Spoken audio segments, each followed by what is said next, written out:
আসসালামু আলাইকুম ওয়া রাহমাতুল্লাহি ওয়া বারাকাতুহু। ইন্নাল হামদালিল্লাহ নাহমাদুহু ওয়া নুসাল্লি আলা রাসূলিল কারীম, আম্মা বা'দ। হাশরের ময়দানে বসবে আদালত।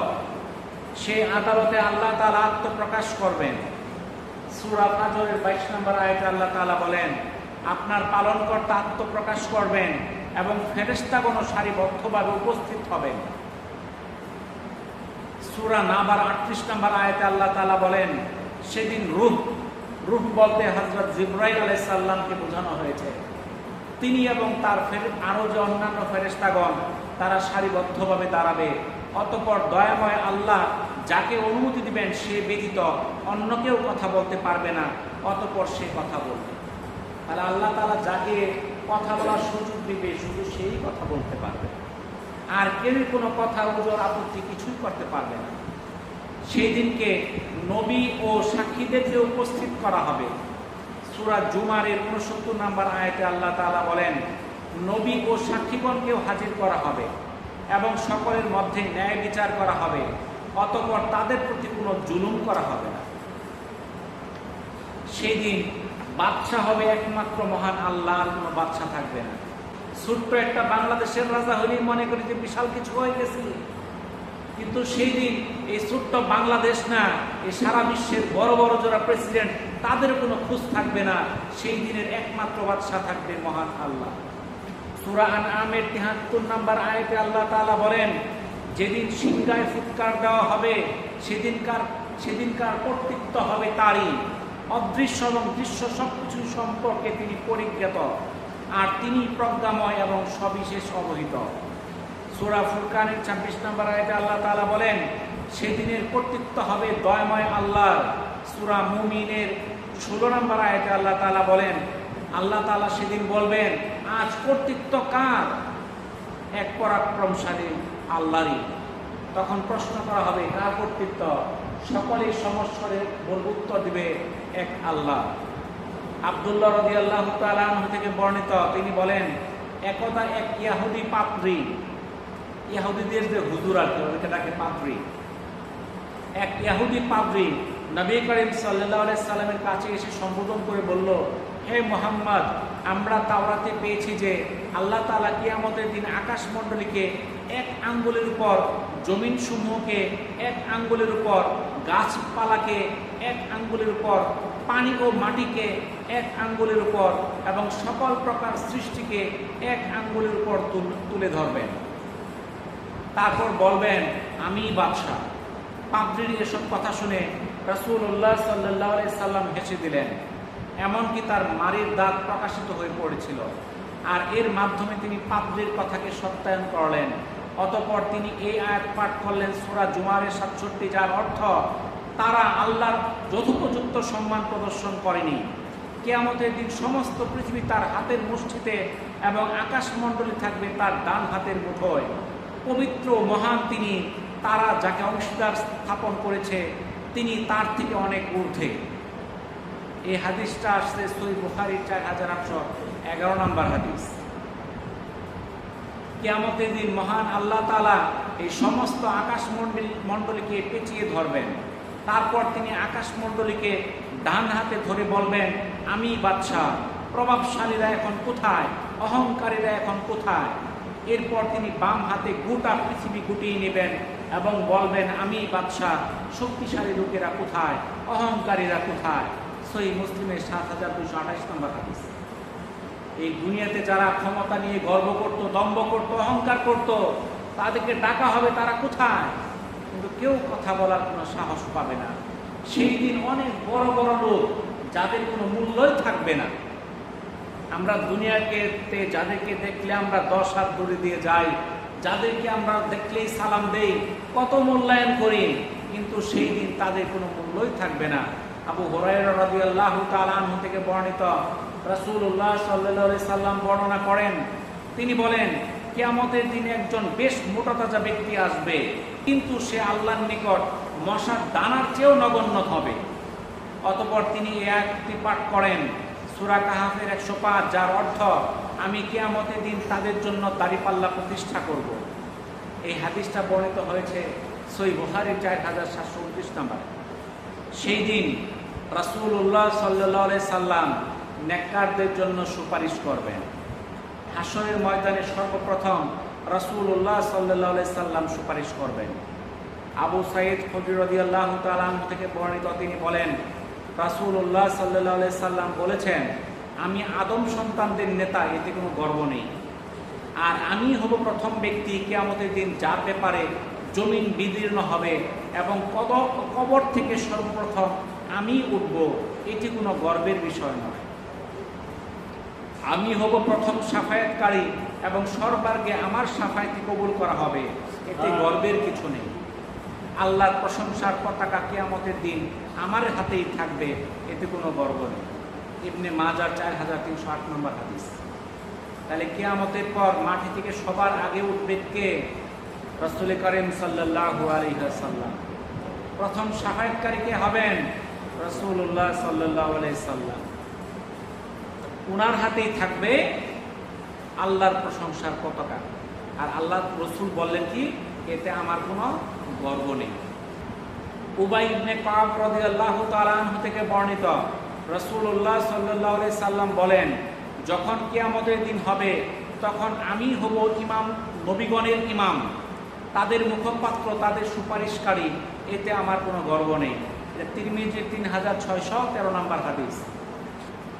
আবু হুরায়রা রাদিয়াল্লাহু তাআলা আনহু থেকে বর্ণিত, তিনি বলেন, রাসূলুল্লাহ সাল্লাল্লাহু আলাইহি সাল্লামের সামনে গোশত আনা হলো এবং তার সম্মুখ দিকে একটি পা দেয়া হলো, কেননা তিনি সামনের পায়ের গোশত পছন্দ করতেন। অতঃপর তিনি তা হতে কিছু খেলেন, তারপর বললেন, কিয়ামতের দিন আমি হব মানব জাতির নেতা। তোমরা কি জানো, কিয়ামতের দিন পূর্ববর্তী পরবর্তী সমগ্র মানব একই ময়দানে সমবেত হবে। সেদিন একজন আহ্বানকারীর আহ্বান সকলেই শুনতে পাবে এবং একজন সকলকে দেখতে পাবে। সূর্য অনেক নিকটে এসে যাবে। লোকেরা এমন দুঃখ কষ্টের সম্মুখীন হবে যা সহ্য করার ক্ষমতা তাদের থাকবে না। তখন লোকেরা বলবে, তোমরা কি দেখতে পাচ্ছ না তোমাদের উপর কি ধরনের কষ্ট নিপতিত হচ্ছে? সুতরাং তোমরা এমন কাউকে অনুসন্ধান করো যে তোমাদের প্রতিপালকের নিকট সুপারিশ করতে পারে। তখন তাদের কেউ কেউ বলবে, চলো আমরা আদম আলাইহিস সালামের কাছে যাই। কাজেই তারা আদম আলাইহিস সালামের কাছে গিয়ে বলবে, আপনি আমাদের মানব জাতির পিতা, আল্লাহ আপনাকে স্বহস্তে বানিয়েছেন এবং তার রূহ আপনার মধ্যে ফুঁকি দিয়েছেন। তার নির্দেশে ফেরেশতারা আপনাকে সিজদা করেছিল। কাজেই আপনার প্রভুর নিকট আমাদের সুপারিশ কবুল করুন। তখন কি হবে? তখন বলবে, কাজেই আপনার প্রভুর নিকট আমাদের জন্য সুপারিশ করুন। আপনি তো দেখতেই পাচ্ছেন যে আমরা কতটুকু কষ্টের মধ্যে আছি, আর আপনি তো আরও দেখতে পাচ্ছেন আমরা কিরূপ যন্ত্রণা সহ্য করছি। তখন আদম আলাইহিস সালাম বলবেন, আমার প্রভু আজ ভীষণ ক্রুদ্ধাবস্থায় আছেন, এমন ক্রুদ্ধ তিনি আর কোনোদিন হননি, পরেও কোনোদিন হবেন না। আর তিনি আমাকে একটি বৃক্ষের নিকট যেতে নিষেধ করেছিলেন, কিন্তু আমি তার নিষেধ অমান্য করেছিলাম। হায় আমার কি অবস্থা হবে, হায় আমার কি অবস্থা হবে। সুতরাং তোমরা আমাকে বাদ দিয়ে অন্য কারো নিকট যাও। তাহলে সেই কিয়ামতের ভয়াবহতার মধ্যে যখন উম্মতরা বিপদগ্রস্ত থাকবে, তখন তাদের আদি পিতা হযরত আদম আলাইহিস সালামের কাছে যাবে সুপারিশের জন্য। কিন্তু আদম আলাইহিস সালাম সেদিন লজ্জিত হবে। কিসের জন্য? আল্লাহ তাআলার একটা হুকুম অমান্য করেছিলেন। কি হুকুম? একটা গাছের নিকটে যাইতে আল্লাহ তাআলা না করছিলেন, তিনি সেই গাছের কাছে গেছিলেন। এই একটা হুকুমই সারা জীবনেও তিনি অমান্য করেছিলেন, আর এই জন্য সে লজ্জিত থাকবে, সে সুপারিশ করার সাহস পাবে না। আর আমরা দুনিয়াতে কত শত আল্লাহর হুকুম যে অমান্য করতেছি, এর তো হিসাবই নাই। যারা সপ্তাহে একদিন করে নামাজ পড়ি, দৈনিক 5 বার করে হুকুম অমান্য করতেছি, ফজরের হুকুম অমান্য করতেছি, জোহর অমান্য করতেছি, আসর অমান্য করতেছি, মাগরিব অমান্য করতেছি, দৈনিক 5 বার অমান্য করতেছি। আর হযরত আদম আলাইহিস সালাম তার সারা জীবনে একটা হুকুম অমান্য হওয়ার কারণে লজ্জিত হয়ে থাকবে। তখন সেই উম্মতেরা সবাই যাবে কোথায়? নূহ আলাইহিস সালামের সাথে। এরপর লোকেরা নূহ আলাইহিস সালামকে বলবে, হে নূহ, আপনি দুনিয়াবাসীর প্রতি আল্লাহর প্রেরিত প্রথম রাসূল, আর আল্লাহ আপনাকে কৃতজ্ঞ বান্দা হিসেবে অবহিত করেছে। কাজেই আপনার প্রতিপালকের নিকট আমাদের জন্য সুপারিশ করুন। আপনি তো দেখতেই পাচ্ছেন যে আমরা কি পরিমাণ সংকট এবং দুর্দশার মধ্যে আছি। এমন তখন হযরত নূহ আলাইহিস সালাম বলবেন, আমার প্রভু আজ ভীষণ রাগান্বিত অবস্থায় আছেন। এমন রাগান্বিত তিনি আর কখনো হননি এবং পরেও কখনো হবেন না। আর অবশ্য তিনি আমাকে একটি দোয়া করার অধিকার দিয়েছিলেন আমার সম্প্রদায়ের জন্য। আমি সেই দোয়াটি পূর্বেই করে নিয়েছি। হায় আমার কি অবস্থা হবে, হায় আমার কি অবস্থা হবে, হায় আমার কি অবস্থা হবে। সুতরাং তোমরা আমাকে বাদ দিয়ে অন্য কারো নিকট যাও। তখন নূহ আলাইহিস সালাম ছিলেন প্রথম রাসূল। তিনিও অপারগতা প্রকাশ করবেন। তাকে দোয়া করার সুযোগ দেওয়া হয়েছিল, সেই দোয়া তিনি দুনিয়াতেই করে ফেলেছেন, আর তার দোয়া করা অবশিষ্ট কিছু থাকবে না। তখন সবাই যাবে ইব্রাহিম আলাইহিস সালামের কাছে। তখন তারা বলবে, হে ইব্রাহিম, আপনি আল্লাহর নবী এবং জগৎবাসীদের মধ্যে আপনি তার খলিল, বিশেষ বন্ধু। কাজে আপনার প্রতিপালকের নিকট আমাদের জন্য সুপারিশ করুন। আপনি তো দেখতেই পাচ্ছেন যে আমরা কিরূপ কষ্টের মধ্যে নিপতিত আছি। যখন তিনি তাদেরকে বলবেন, তখন ইব্রাহিম আলাইহিস সালাম তাদেরকে বলবেন, আমার প্রতিপালক আজ ভীষণ রাগান্বিত অবস্থায় আছেন। তিনি ইতিপূর্বে এরূপ রাগান্বিত আর কখনো হননি, পরেও কখনো হবেন না। তাছাড়া ইতিপূর্বে আমি 3টি মিথ্যা কথা বলেছিলাম। রাবি আবু হাইয়ান এই 3টি মিথ্যা কথা উল্লেখ করেছেন। তারপর ইব্রাহিম আলাইহিস সালাম বলেন, হায় আমার কি অবস্থা হবে, হায় আমার কি অবস্থা হবে, হায় আমার কি অবস্থা হবে। সুতরাং তোমরা আমাকে বাদ দিয়ে অন্য কারো নিকট যাও। তোমরা মূসা আলাইহিস সালামের নিকট গিয়ে দেখো। এরপর লোকেরা মূসা আলাইহিস সালামের নিকট যাবে এবং বলবে, হে মূসা, আপনি আল্লাহর রাসূল, আল্লাহ আপনাকে রিসালাত দান করেছেন এবং আপনার সাথে কথা বলে মানব কুলের মধ্যে আপনাকে বিশেষ মর্যাদায় উন্নীত করেছেন। কাজেই আপনার প্রতিপালকের নিকট আমাদের জন্য সুপারিশ করুন। আপনি তো দেখতেই পাচ্ছেন যে আমরা কতটুকু সংকটাপন্ন অবস্থায় আছি। তিনি বলবেন, আমার প্রতিপালক আজ ভীষণ ক্রোধান্বিত অবস্থায় আছেন। এমন ক্রুদ্ধ তিনি ইতিপূর্বে আর কখনো হননি এবং ভবিষ্যতেও হবেন না। তাছাড়া আমি দুনিয়াতে এক ব্যক্তিকে হত্যা করেছিলাম, অথচ তাকে হত্যা করার নির্দেশ ছিল না। হায় আমার কি অবস্থা হবে, হায় আমার কি অবস্থা হবে, হায় আমার কি অবস্থা হবে। সুতরাং তোমরা আমাকে বাদ দিয়ে অন্য কারো নিকট যাও। তখন তারা ঈসা আলাইহিস সালামের নিকট যাবে। এরপর ঈসা আলাইহিস সালামের নিকট এসে বলবে, আপনি আল্লাহর রাসূল, আপনি আল্লাহর সেই বাণী যা মারিয়ামের প্রতি নিক্ষেপ করেছিলেন, আপনি তার রূহ। আপনি শৈশবে মাতৃকুলে শয়ন করেই মানুষের সাথে কথা বলেছিলেন। কাজে আপনার প্রতিপালকের নিকট আমাদের জন্য সুপারিশ করুন। আপনি তো দেখতেই পাচ্ছেন যে আমরা কিরূপ দুর্ভোগে আছি। হযরত ঈসা আলাইহিস সালাম বলবেন, আমার প্রতিপালক আজ ভীষণ রাগান্বিত অবস্থায় আছেন। এমন রাগান্বিত তিনি ইতিপূর্বেও কখনো হননি, পরেও কখনো হবেন না। তিনি দুনিয়ায় নিজের কোনো গুনাহের কথা উল্লেখ করবেন না। তিনি বলতে থাকবেন, হায় আমার কি অবস্থা হবে, হায় আমার কি অবস্থা হবে, হায় আমার কি অবস্থা হবে। সুতরাং তোমরা আমাকে বাদ দিয়ে অন্য কারো নিকট যাও। তোমরা মুহাম্মদ সাল্লাল্লাহু আলাইহি সাল্লামের নিকট গিয়ে দেখো। এরপর লোকেরা মুহাম্মদ সাল্লাল্লাহু আলাইহি সাল্লামের নিকট আগমন করবে এবং বলবে, হে মুহাম্মদ, আপনি আল্লাহর রাসূল এবং সর্বশেষ নবী, আর আল্লাহ তাআলা আপনার পূর্বের এবং পরের সকল গুনাহ ক্ষমা করে দিয়েছেন। সুতরাং আপনি আমাদের জন্য আপনার প্রতিপালকের নিকট সুপারিশ করুন। আপনি তো দেখতেই পাচ্ছেন যে আমরা ভয়াবহ কষ্ট এবং যন্ত্রণা ভোগ করছি। তখন আমি চলে যাব এবং আরশের নিচে সিজদায় পতিত হব। তখন আল্লাহ রাসূল কি করবেন? সেখান থেকে চলে গিয়ে আরশের নিচে সিজদায় পতিত হবেন।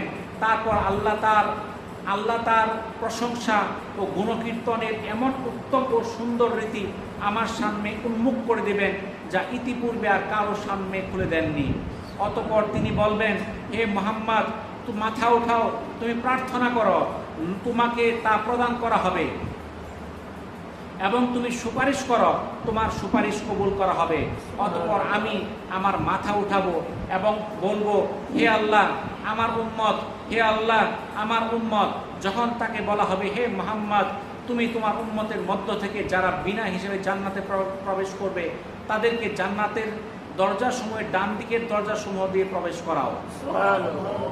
আর তাদের মধ্যে এমন সব লোক থাকবে যারা বিভিন্ন দরজা দিয়ে জান্নাতে যাওয়ার উপযুক্ত ছিল। অতঃপর নবী সাল্লাল্লাহু সাল্লাম বলেন, ওই সত্তার কসম যার হাতে আমার প্রাণ, জান্নাতের 2 চাবুকের সম জায়গার অনুরূপ, যেমন মক্কা ও হিমজানের অথবা মক্কা ও বুসরার মধ্যকার জায়গার সমতুল্য। অর্থাৎ বলবেন, আল্লাহ রসুল বলবেন, জান্নাতের 2 চাবুকের সমান জায়গা, 2টা চাবুক যে কতটুক জায়গা, এইটুক জায়গা এই দুনিয়ার মধ্যে মক্কা এবং বসরা, এই 2টা মধ্যবর্তী জায়গা সমপরিমাণ হবে। এটা সহিহ বুখারী 4712 নম্বর হাদিস। অর্থাৎ সেই কিয়ামতের ভয়াবহ ময়দানে উম্মতেরা হযরত আদম আলাইহিস সালামের কাছে যাবে, হযরত নূহ আলাইহিস সালামের কাছে যাবে, হযরত ইব্রাহিম আলাইহিস সালামের কাছে যাবে, হযরত ঈসা আলাইহিস সালামের কাছে যাবে, হযরত মুসা আলাইহিস সালামের কাছে যাবে। কারো কাছে যায় সুপারিশ করার মতো সুযোগ পাবে না, কেউ সুপারিশ করতে পারবে না। সব শেষে সকল উম্মত যাবে কার কাছে? হযরত মুহাম্মদ সাল্লাল্লাহু আলাইহি সাল্লামের কাছে। তিনি আল্লাহর আরশের নিচে সিজদায় পতিত হবেন। তখন আল্লাহ তাআলা তাকে আদেশ করবেন সুপারিশ করার জন্য, এবং তিনি যাদের জন্য সুপারিশ করবেন তাদের সুপারিশকে আল্লাহ তাআলা কবুল করবেন। তারা যখন আমার কাছে আসবে তখন আমি তাদের রবের কাছে উপস্থিত হওয়ার অনুমতি প্রার্থনা করব। আমাকে তার কাছে গমনের অনুমতি দেওয়া হবে। যখন আমি তাকে দেখব তখনই তার সামনে সিজদায় লুটিয়ে পড়ব। আল্লাহ যতক্ষণ চাইবেন আমাকে ততক্ষণ এই অবস্থায় রাখবেন।